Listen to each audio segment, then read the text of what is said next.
Tina Yang, thank you so much for speaking with us. My first question is, why is this class action so important? And can you explain how many moms are impacted by birth alerts?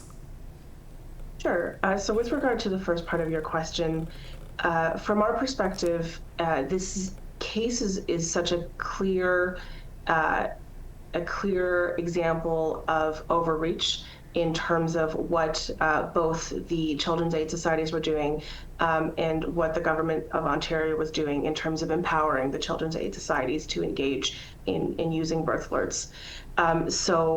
In a situation where people, parents, mothers are already particularly vulnerable as pregnant people, and then as new parents, to add in this level of interference with their freedoms, to us, when we heard about it, was very egregious.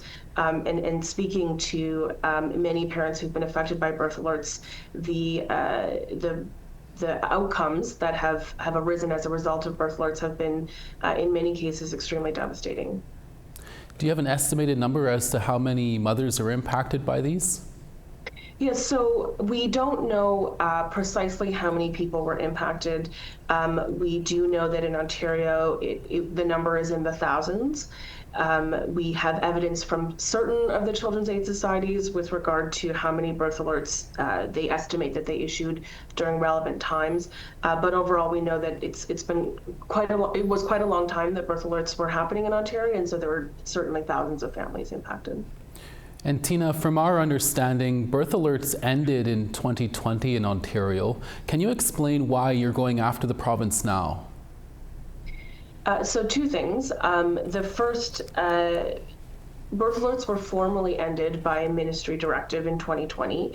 I understand that there have still been allegations that birth alerts in substance, if not in name, have continued. So our lawsuit doesn't deal with those circumstances, but it's still a relevant issue in terms of the scope of Children's Aid Society activities, and in terms of the scope of the Government of Ontario's oversight over Children's Aid Society's activities. Also just in general, in terms of the way that the system operates. Again, it's still a very relevant issue, even if the formal practice of birth alerts was ended. And Tina, can you explain why the Ontario Superior Court judge didn't give a green light to go after the child welfare agencies involved in these birth alerts? Sure. So I do want to note that we have filed an appeal of that aspect of the decision.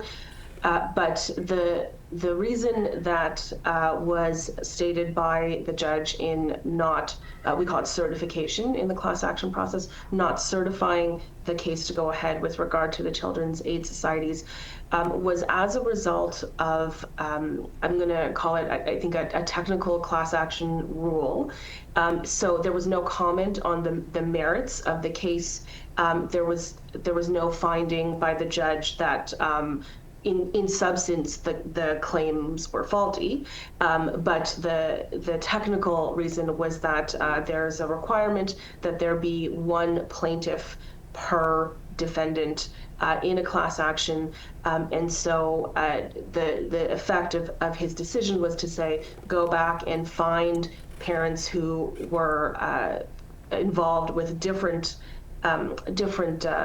Children's Aid Societies, because right now we only have two plaintiffs. So that's two Children's Aid Societies who are represented. And he said, nothing in my decision prevents you from going out and starting new lawsuits with new people against the individual Children's Aid Societies. And now, Tina, as you've said, you filed an appeal. How long will that process take? So we have filed an appeal with regard to the Children's Aid Society's aspect of the decision, and the Government of Ontario has filed an appeal of the aspect of the decision which did certify as against Ontario. So those two appeals are proceeding together. We unfortunately are sort of at the whims of the capacity of our court system. Our rough estimate typically is that it takes about a year for an appeal to be resolved before the Ontario Court of Appeal, but we don't even have a hearing date yet. Tina Yang, we'll have to leave it there. Thank you so much for speaking with us.